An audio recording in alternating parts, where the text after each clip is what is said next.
Hello po sa inyong lahat mga ka-crypto. Ako po si Pinoy Crypto Trader at sa video na ito ay atin pong pag-uusapan ang tungkol dito kay Cardano, kung saan ay atin pong aalamin kung kailan magagawang akyatin ni Cardano ang ambitious price target nito na $3.10. Kaya yan, napakataas po niyan na presyo. At bago po tayo magpatuloy ay nais ko lamang po munang bigyang linaw ang aking disclaimer kung saan ang nilalaman po ng video na ito ay hindi po ito isang financial advice. For education and information purposes lamang po ang layunin nito.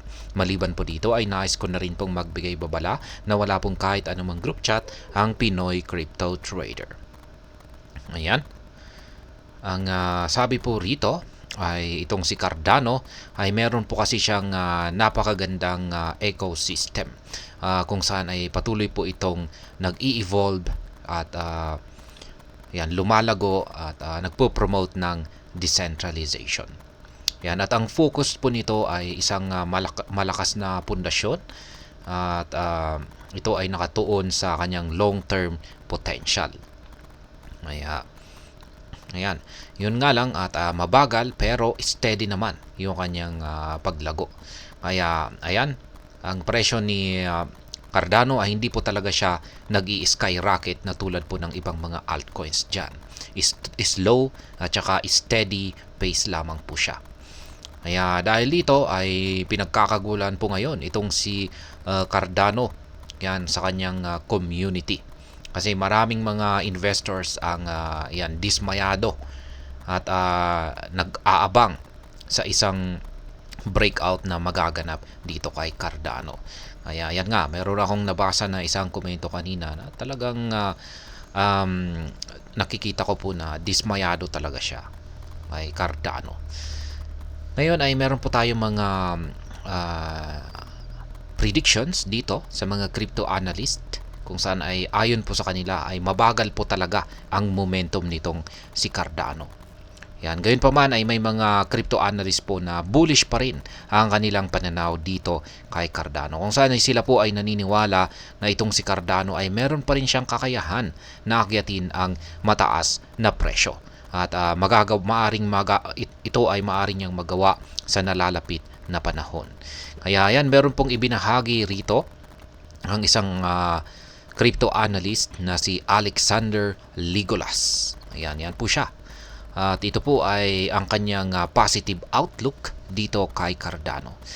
Ayon po sa kanya ay nakikita po niya na meron daw pong isang maliwanag na hinaharap itong si Cardano. At ang kanyang basehan rito ay ang nakalipas na performance ni Bitcoin nitong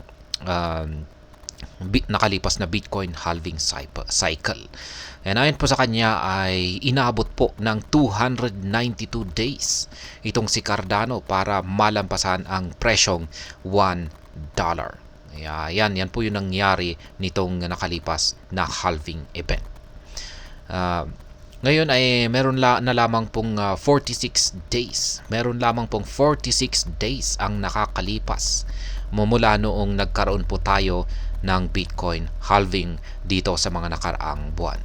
Kaya ang payo ni Ginoong Ligolas, yan, Alexander Ligolas, ay kailangan lamang daw po ng isang mahabang pasensya. Yan, sabi niya ay patience is the key. Ngayon ang kanyang prediction dito kay Cardano ay mahihit daw po nito ang kanyang previous all-time high na $3.10. At mangyayari daw po ito sa paparating na 292 days. Kaya yan, ang forecast naman ni Ginoong Alexander Ligolas ngayon pong buwan ng June ay ayon po sa kanyang nakikita ay meron po siyang optimistic na pananaw dito. Kaya ayon po sa kanyang technical analysis ay ayon po sa kanya ay makakaranas daw po siya ng 4% na paglago pagsapit po ng katapusan ng June. Kaya yan po ay nasa mga presyong 48 cents or 0.48. At yun nga lang at maaring makaranas daw po ito ng slight dip. Yan, or bahagyang pagbagsak bago ito umangat. Kaya ayan. Yung Fear and Greed Index naman po natin ay mahalaga po ito na ating i-check or chine-check po natin yan dapat. At pagdating po rito kay Cardano ay nasa neutral po ang kanyang Fear and Greed Index. Ang kanyang score ay nasa 75 kung saan ay nagpapakita po ito ng konting greed sa market. Ayan. Ngayon ay malapit na nga bang makaranas ng breakout at magpakita ng isang matinding performance itong si Cardano? Yan ay masasabi ko po rito sa aking sariling opinion ay wala pa tayo, hindi pa natin nakikita yan kay Cardano. Tanging ang oras or panahon lamang ang makakapagsabi nito. Ngunit ayan, meron po siyang malakas na ecosystem at marami pong mga analyst ang positibo ang pananaw nila dito kay Cardano. Ay mukhang maganda naman po ang hinaharap ni Cardano. At ayan, hanggang dito na lamang po tayo sa video na ito. Sana po ay inyong nagustuhan ang aking paliwanag sa video na ito. Kung inyo po itong nagustuhan ay pakiclick lamang po ang like button nito. Para naman po sa mga bago lamang dito, kayo po ay aking inaanyayahan para mag-subscribe. Pakiclick na rin po ang bell icon nito dahil ito po ang siya magsisilbing notification nito sa mga bago kong videos na akin pong ina-upload sa aking YouTube channel na ito. Marami pong salamat sa panonood. Ingat po tayo lagi at God bless po sa ating lahat.